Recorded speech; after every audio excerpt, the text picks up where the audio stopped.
Welcome to the Wholesome Healing Collective.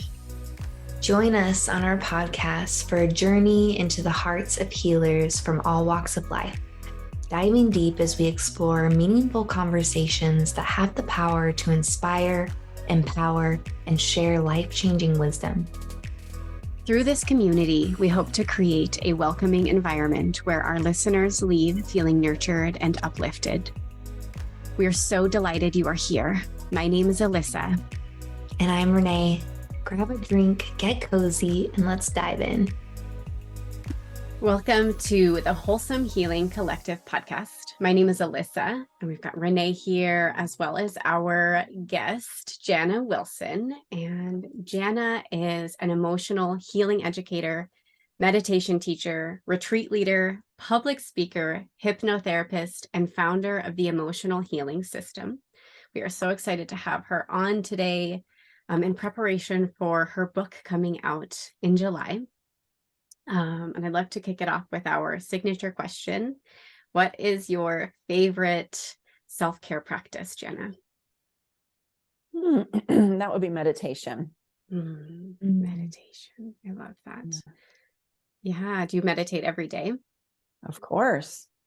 That's spiritual hygiene. That's like asking me, would you brush your teeth every day, Jana? I'd be like, yes, of course. I wouldn't think of not brushing my teeth. I wouldn't think of not cleansing my mind. Yeah. Do you have any tips for our listeners to help them get into like the space or the groove of meditating daily? Yeah, I think when most people don't hire a teacher to learn how to meditate, and they become frustrated with the practice because they operate from a myth that they're supposed to quiet the mind, and that's impossible. The mind is the thought-producing organ. You can't quiet it. So the whole purpose of meditation is to witness the mind, right? To be aware of when you're lost in thought. So that awareness, you build the muscle each time you sit to practice of observing when you're lost. And when you're lost, you don't have free will, right? Because usually when we're lost in thought, the mind's producing 50 to 70,000 thoughts a day. So when we're lost, we're a slave to the mind. We're not mastering the mind. So the thoughts that we're having usually are the past, which we call the known, because it's all we know, right? It's the prison.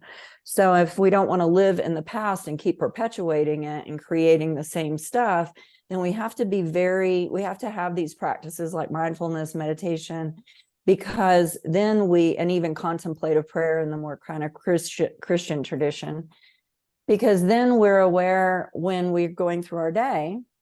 You know, a lot of people think, oh, it's what happens during the practice. No, the practice is usually pretty turbulent for most people because the mind's so busy. So you build the muscle, keep coming back to the present moment. Then you begin to enact on your free will throughout the day. So you're driving along or you're having a conversation and you're aware you're not present for the person or for yourself or for life, or, you know, we're always getting signs. The universe is guiding us all the time. But if you're lost in thought and you're a slave to your thinking, you're not present. And so, you know, it creates, in Sanskrit, it's called manamaya kosha. Means there's a sheath like around the mind that's constricting it. And so if you want free will, if you want to manifest, if you want to have emotional intelligence, it's foundation. Meditation is foundation. There's no greater self-care. When I worked at the Chopra Center with Deepak and Dr. Simon, so Deepak Chopra, for your listeners who don't know him, he's authored over 100 books. He's probably Time Magazine list him as, you know, the pioneer of mind-body medicine from the 80s. You know, he's the one who really started to champion that. But I trained with him. He's been my teacher for 35 years. And I worked at the Chopra Center teaching meditation. And he would say, and Dr. Simon, his partner, who's a neurologist, they would say if they were ever given, like, say, a diagnosis of cancer or something really life-threatening, and they could only choose one thing to heal, it would be meditation. That is so powerful. Yeah. So it's non-optional. Do I meditate daily? Yeah, I've been a teacher for 15 years and, you know, I don't miss. Yeah. I love that. Yeah. I'm curious, in your meditation, and I think sometimes, especially when people are just starting out, meditation is kind of such a buzzword right now, and so is manifestation. And I'm curious if you lump those two together, or if those are completely separate practices for you when you're using your imagination for the manifestation part versus cleansing the mind and being that observer of your thoughts. Do those kind of intertwine or no? Yeah, that's a great question, Renee, because it's one of the first questions I ask a potential client is, do you have a meditation practice? And often they will describe imagery or visualization. So they're absolutely separate. They're not the same. Even guided meditations are, a additional practice. They're not foundational. So sitting in stillness and silence is foundational. Okay, so that is meditating. That means I'm going to leave my body, I'm going to leave the environment, and I'm not caring what time it is. Those three things are gone. So when we go into meditation, there is no thoughts being produced. That's the ultimate goal. Now, I know I just said that's a myth to quiet the mind, but it will. It's kind of like you're on a road trip. Have you ever been with kids? Are we there yet? Are we there yet? Are we there? So the mind's doing that constantly. But if I teach primordial mantra-based meditation, which goes back about 5,000-6,000 years. So it's the origins of meditation. Patanjali created the sutras, the Yoga Sutras. So this meditation practice is the foundation of meditation. Then you have visualization. In the 80s, one of the biggest books by Shakti Gawain was Creative Visualization. And so, in my early 20s, I'm 57 now, I was doing visualizations, and I had a book, I talk about it in Wise Little One, that really changed my life. It was copywritten in 1935, 62 pages. I think I have it here somewhere behind me. Yeah. It's called You. And it's very difficult to get this book now because it's out of print and it's very costly, this tiny little book. And I want to show you guys one of the 1935. Now, remember, one of the chapters is called, so this isn't new stuff. Read that. Wow. The law of attraction.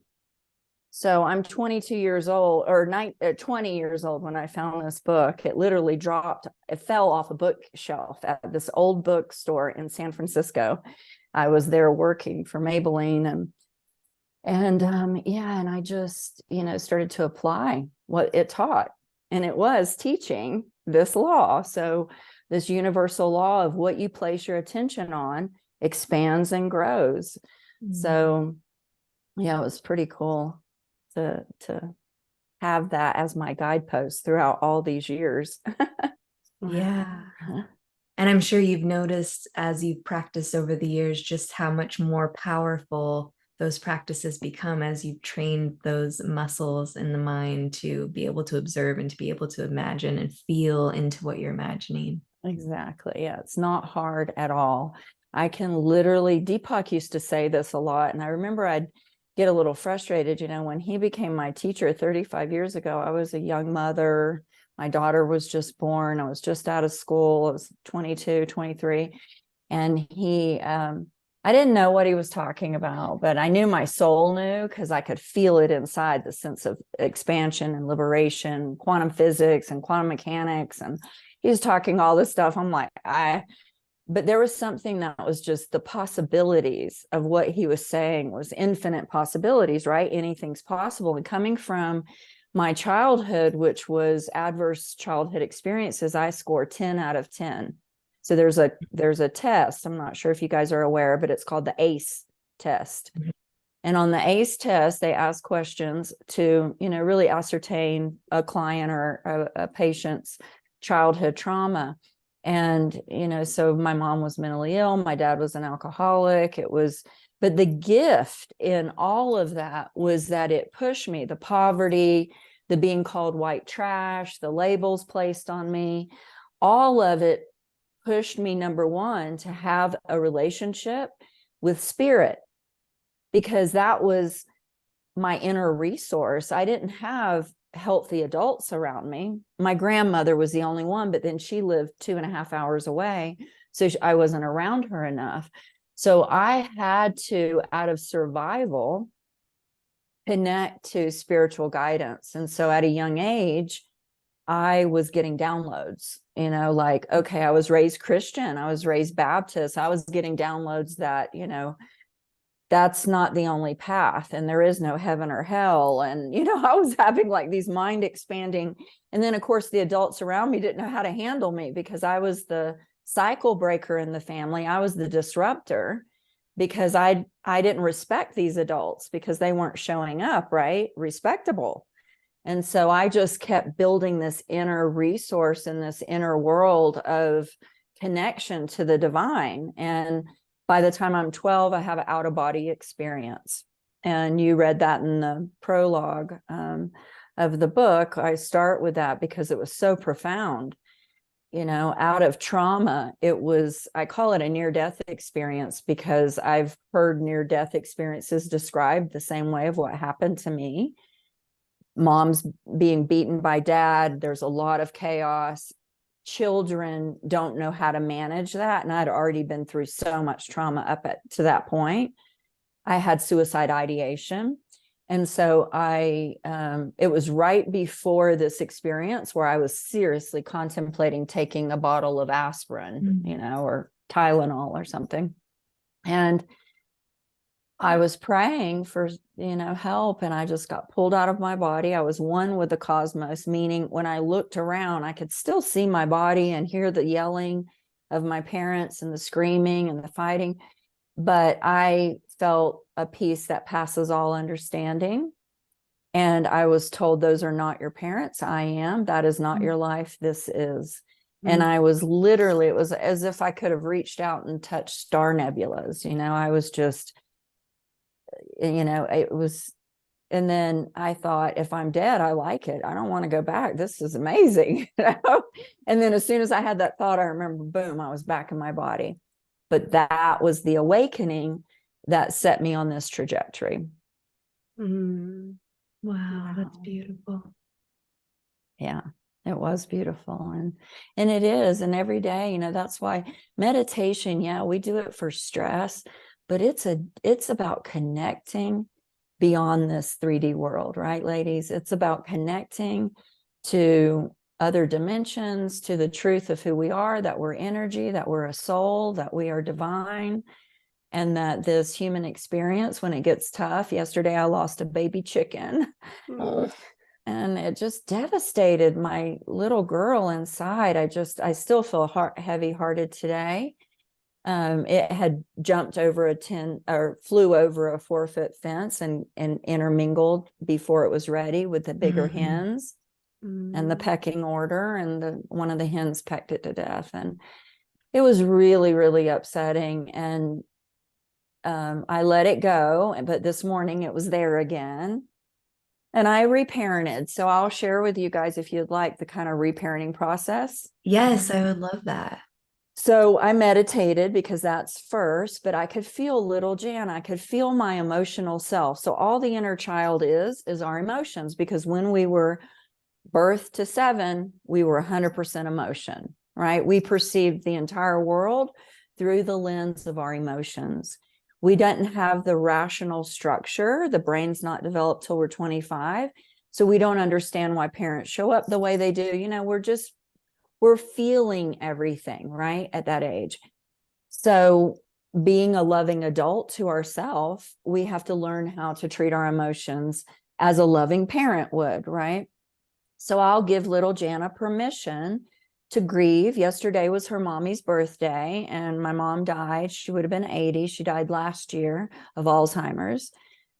So there was coming up. Then I get hit with the bird, and that broke my heart. And so this morning it was still there. And yesterday I gave her permission. I raged a little. I screamed in a pillow at why, does life have to be hard sometimes? I just felt so overwhelmed, and I gave myself permission to cry and be angry about it. Then this morning again, so I'll place my left hand on my heart, my right on my belly, and I'll rock. And you go through 3 steps. So the first step is I connect with spiritual guidance. I ask for the support of my guides, of, the divine assistance, right? And then when I feel that connection, I tell myself I want to understand what these feelings are communicating to me. So in other words, it's like the little girl just walked up to me and I'm saying, honey, tell me what's going on. Let's talk. I'm here. Like maybe I wasn't here yesterday because I was distracted but I'm present.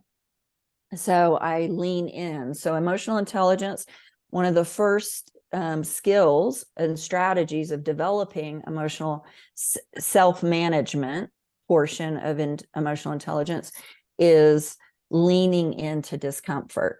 Because let's face it, we want to resist it, right? And what we resist persists. So I leaned in, and so you lean in and you visualize step 2, the child.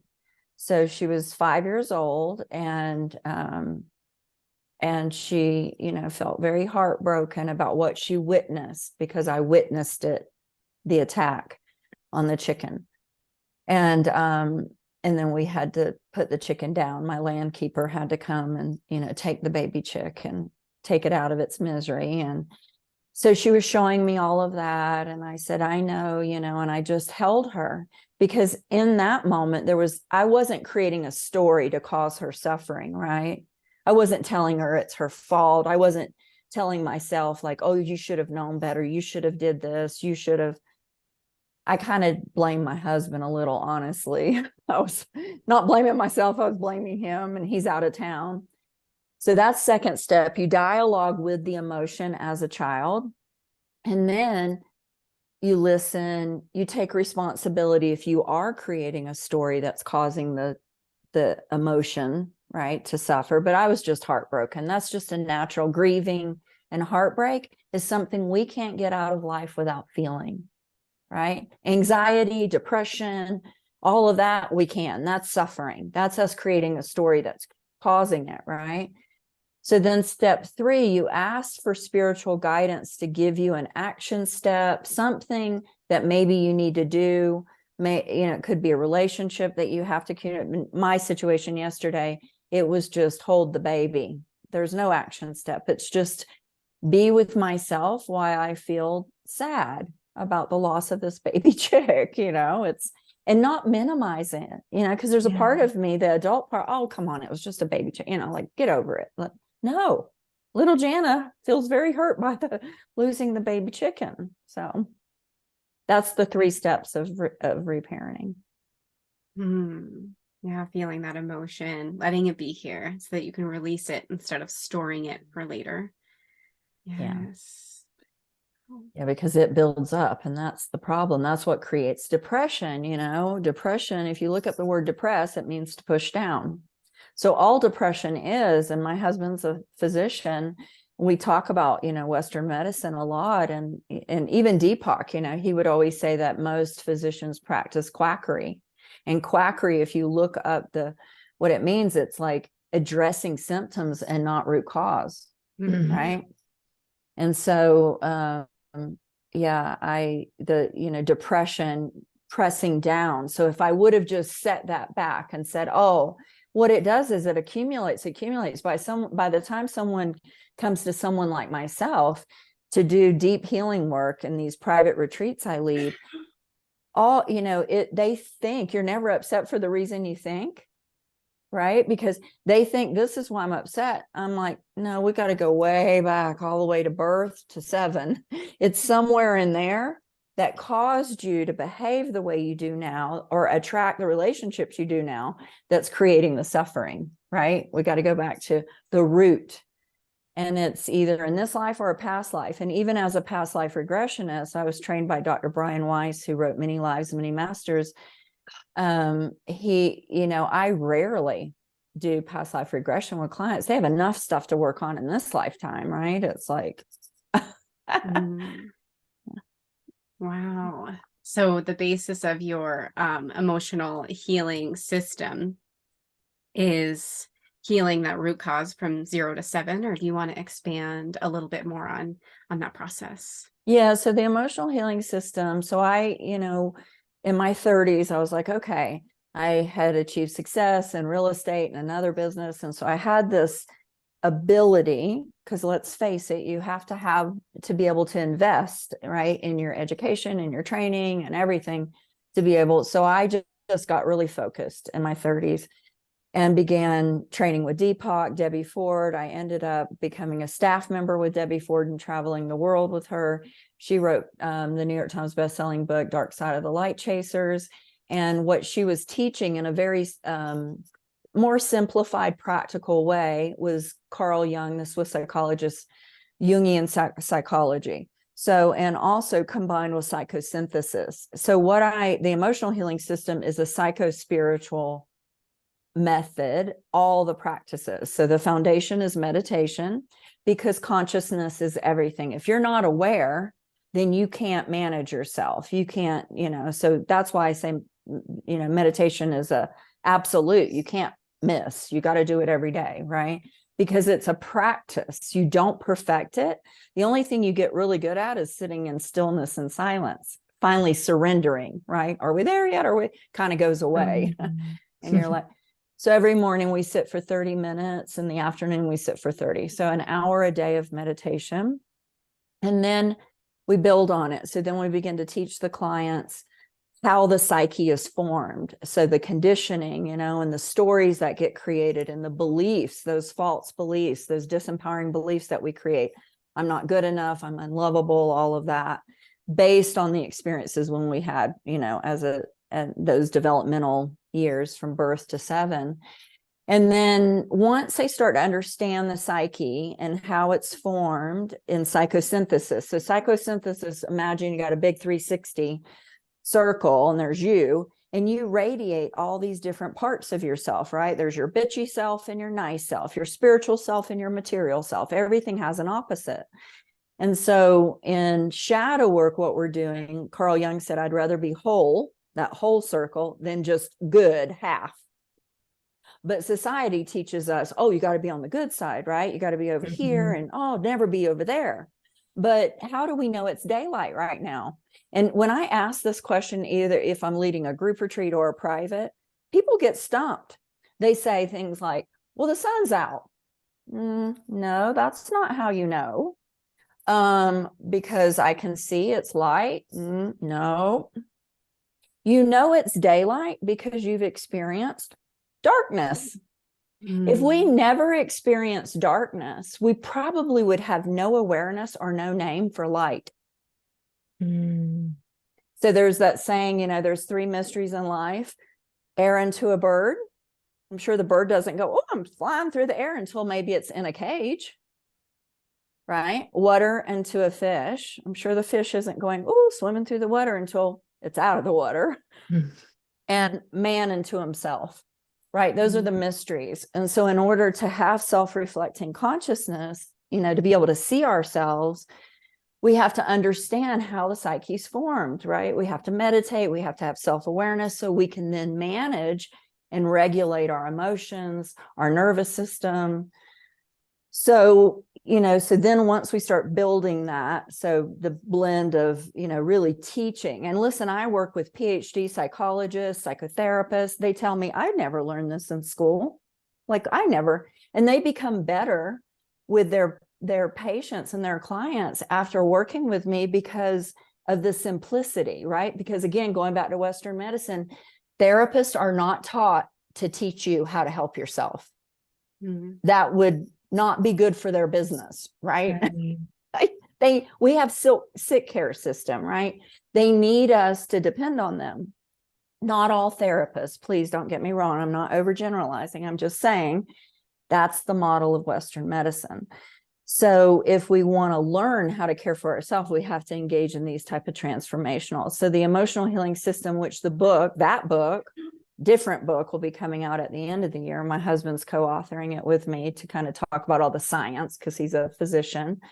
But so emotional healing foundation, meditation, which is self-awareness, self-management, learning shadow work. We take them through the 4 steps of shadow, which is to identify, own, embrace, and integrate, and then how to do that. Everything I teach it either in acronyms or steps. Mm. so people can learn it really quick. And then but my formal training is in shadow work, is in integrative. Also, I mean, I have a lot of different certifications, but that was like really the bulk of my teaching. And it's confrontational. We sit people in front of us, either in group or private, and we call them the names, their worst nightmare, Mm. the worst thing they talk to themselves and say about themselves. You're a bad mother, or you're, a failure, just like your father, or you're an addict, just like your ex-husband, or, and they cry, they get it out. It's like a purging. Then I'm trained in holotropic breath work. So I take them through breath work, of course, the hypnotherapy sessions. So all of that's a part of the emotional healing system.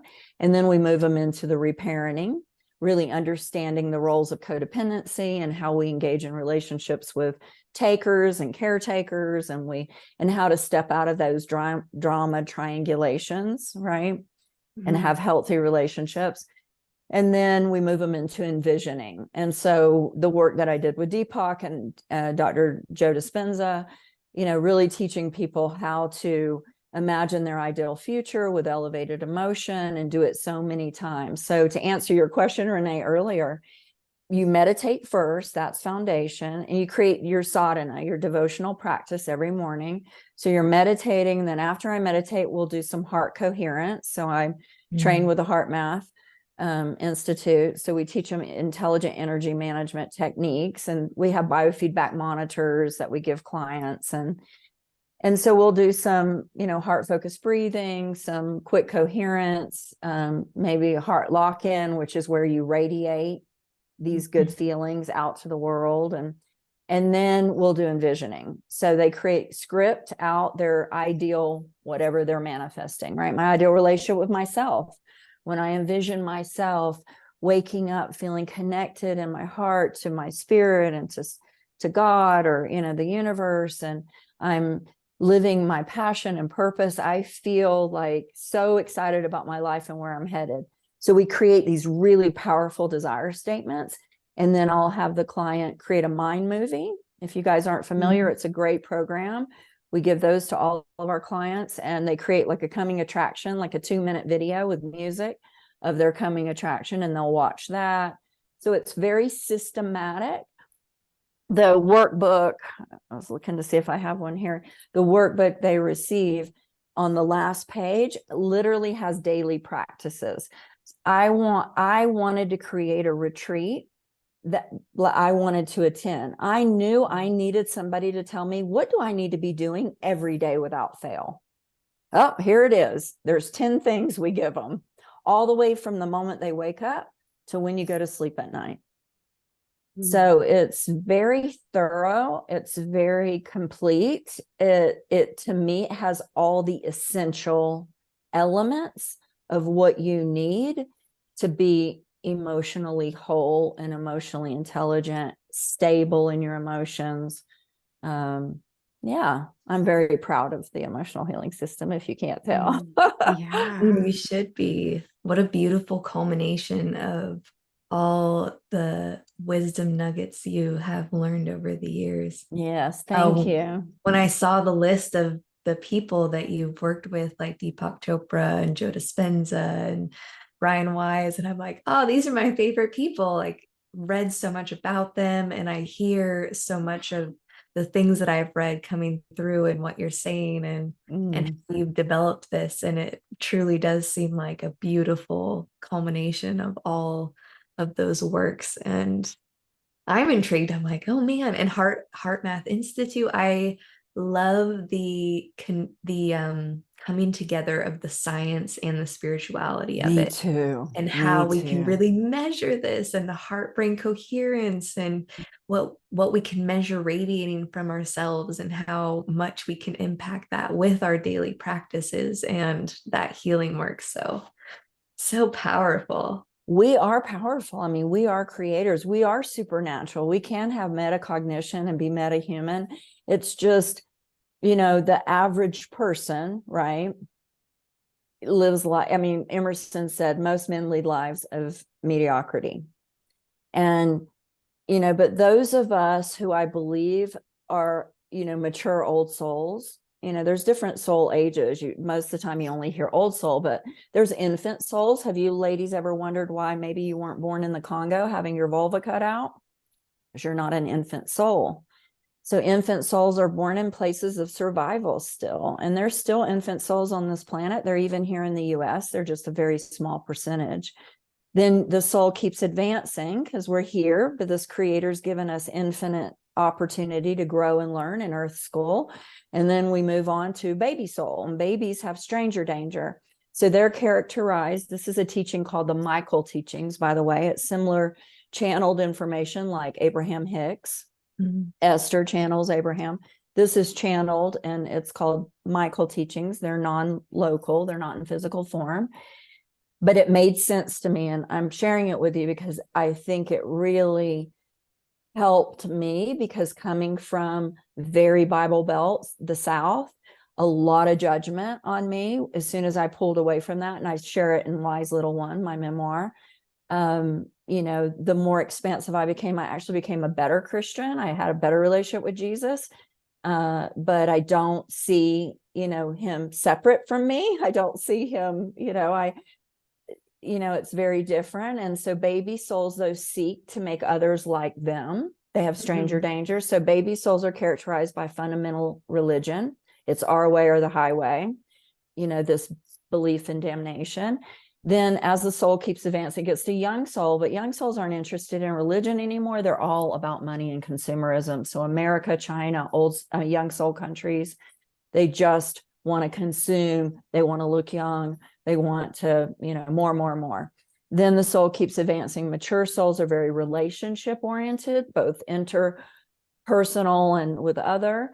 Soul keeps advancing. Old souls, early old souls are visionaries. They're here to make a difference in the world. As they advance, you don't know them. They're not in the material game anymore. They're in ashrams, monasteries, the Himalayas, meditating all day. They're not interested. They're here to help evolve the planet.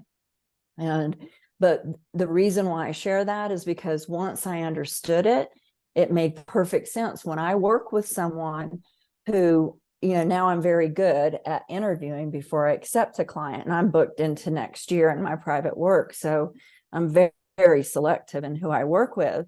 And if I'm talking to someone, and they're very Bible Belt, say, and they're very biblical, that's not a fit for me because I'm going to challenge them too much. They're not ready. It would be like me taking, and I don't mean it. And the teaching is very clear. It doesn't mean someone's better because they're in a different altitude, right? Spiritually speaking, their soul.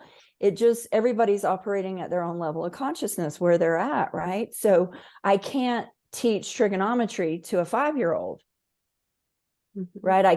I won't be able to get through. It'll be too far out of their comfort zone. And they don't realize they're coming to me for an upgrade of their belief system, but they're not ready. They're not fully ready. And I made a lot of mistakes early in my career. This is my 19th year of doing this, and took people who weren't ready. And it was, it doesn't look pretty when you start challenging someone's beliefs that, you're a devil when you do that, so yeah. Been interesting. Sharing that. Yeah. I haven't heard that explained like that, and it makes so much sense. My brain's just going like thinking of all. Ooh, yeah. Yeah. You'll have to look it up. It's michaelteachings.com, and they'll tell you can take a test. But I have a shaman here who gave me a reading, and I'm an early level old soul. Made total sense from the time I was little. I was preaching to the neighborhood kids. I knew I was here for a purpose and mission. I looked at my childhood at a young age as a teenager after that awakening as, okay, all this is happening for me, not to me. There's some reason this is happening. I need to get busy and find the reason so I can live my gifts. And that's why at 57, I've been on this journey for a long time, in this lifetime and many lifetimes. So I was like, bring on those lessons. I'm ready to correct some karma. Like, give me an alcoholic dad and a crazy mom who puts a gun to my head. Okay, I'll take it all on. Yes, those soul lessons. Yeah. I want to know more about your retreats. How often do you do retreats and how long are they? Thank you for asking that. The emotional healing experience is a 5-day retreat. We don't do anything less than 5 days. There's just no way. There's so much content and so many processes to go through that even the 5-day, and we try to give people integration time. So we do them right now in California and Florida. The next one is in Florida, Alyssa, and it's September 3rd through 8th. It's affordable. We want to make these affordable. The group intensive, they're $850 as the tuition, and we negotiate price, with a hotel, but we try to keep things separate to help. We have a foundation that we help single moms, because I was a single mom, so we give a lot of scholarships away for these group retreats, and even private somewhat. I've gotten so busy, it's hard to fit in scholarships for private, but yeah, they're beautiful. It's the same content, the emotional healing system, as private. Now, of course, private, I'm doing your hypnotherapy, I'm taking your notes, you're with me 6 to 8 hours a day, and my husband, our assistant, our staff. We have healers who come in who work with you, so it's a very intense experience in Santa Fe, New Mexico, so it's costly. It's close to $2,000 a day.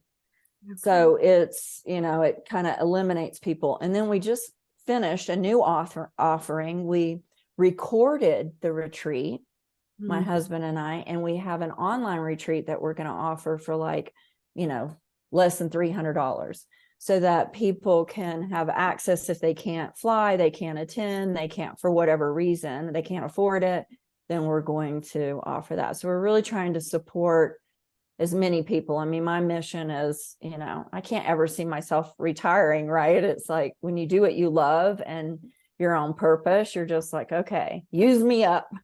Yes. I love how accessible your retreats and that online program, that online retreat, that is amazing. Thank you. Yeah, that should be launching in a week or so. Wow. That's amazing.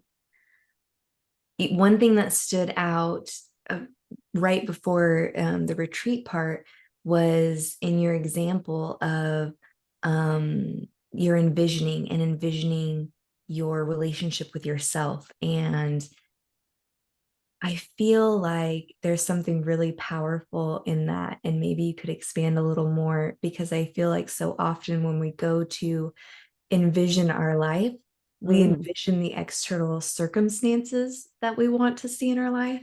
And we don't necessarily start with ourselves and that relationship and how we want to feel internally, which ultimately is going to manifest outwardly what we really want. So I feel like that was such a powerful mention of maybe a starting point there. Yeah, I wrote my ideal relationship with myself. So these scripting, these desire statements come from Abraham teaching. So I went to a practitioner training in 2005, and this is the one thing, sometimes you'll do these trainings and maybe only one thing really sticks. This one stuck. So we gain, a lot of times people say, I don't know what I want. So say, I'm thinking, I don't know what kind of relationship I want with myself. And I first make a list of at least 10 things that I don't want, because that's what we focus on most. So I know what I don't want, but maybe I don't know what I do want, right? A lot of people say they don't know what they do want. So I don't want to be critical with myself or judgmental of myself. I don't want to be,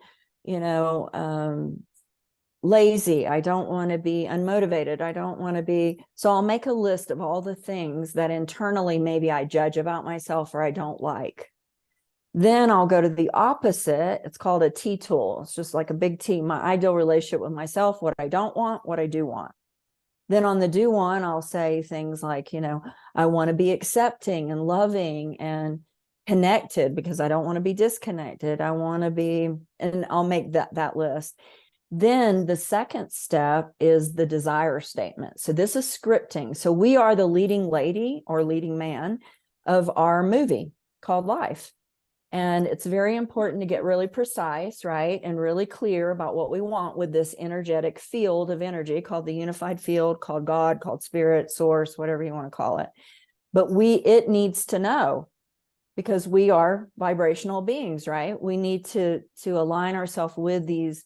So it always starts with, I'm in the process of attracting and allowing all that I need to do, know, and have to attract and allow my ideal relationship with myself. Now, when I did one for my manifesting my husband, which you're going to love in the book, because the book's really a love story. It's a love story about once I fell in love with myself at 49, I manifested my husband on a plane that I wasn't supposed to be on, but I'm not going to give you any more spoilers. So, because it ends with this beautiful love story of me meeting him, and you kind of get a sneak peek of it at the beginning of the book, where I'm talking, I'm getting on a plane, I'm leaving this retreat, I don't know what's going to happen. Little did I know, Jonathan Livingston Seagull shows up, you remember that part, Renee? Mm-hmm. Yeah. So anyway, going back to the desire statement, it's you set it up with that, and then you make statements. Affirmations are old technology.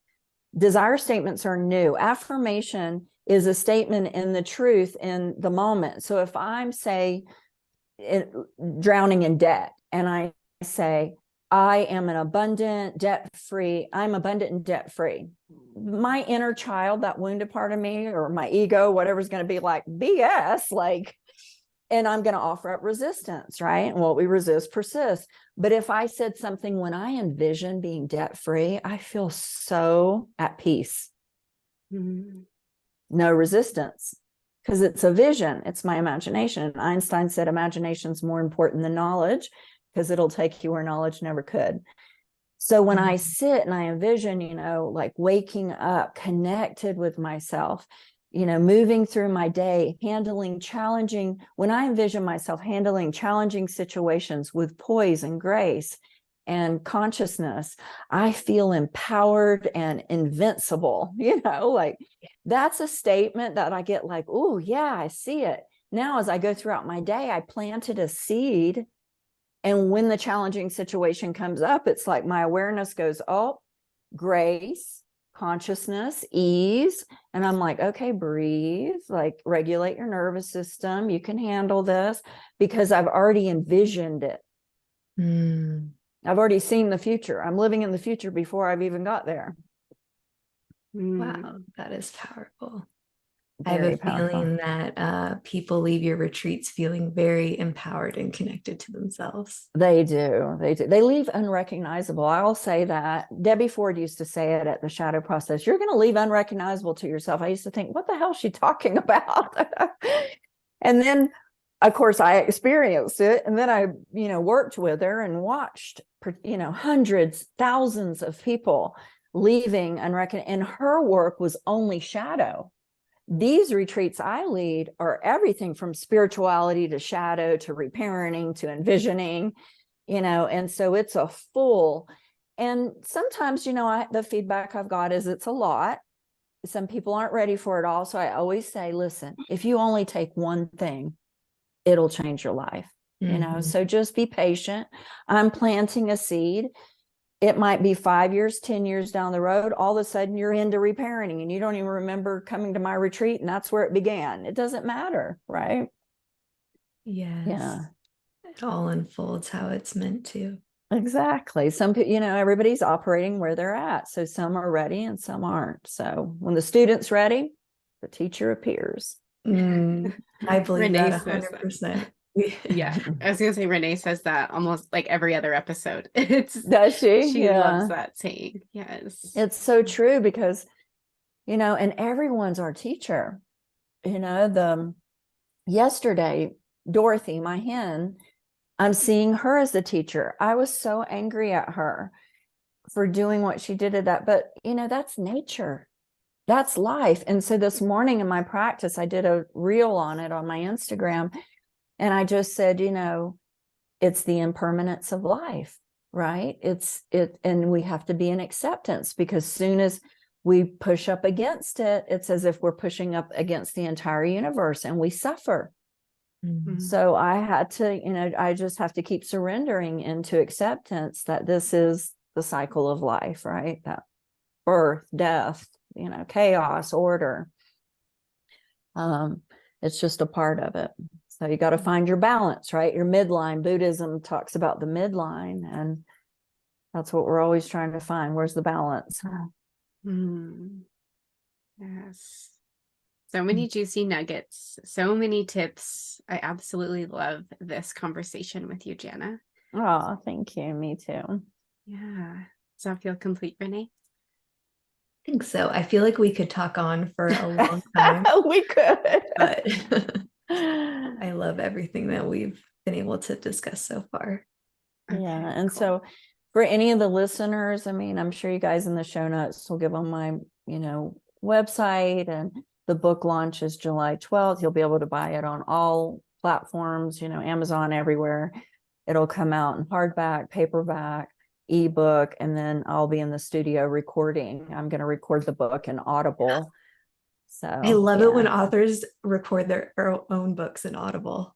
I agree. That's why I was like, I've got to do this, especially because it's so personal, writing this book. So there's a lovely quote, and it's Joe Dispenza, and it's one of my favorite.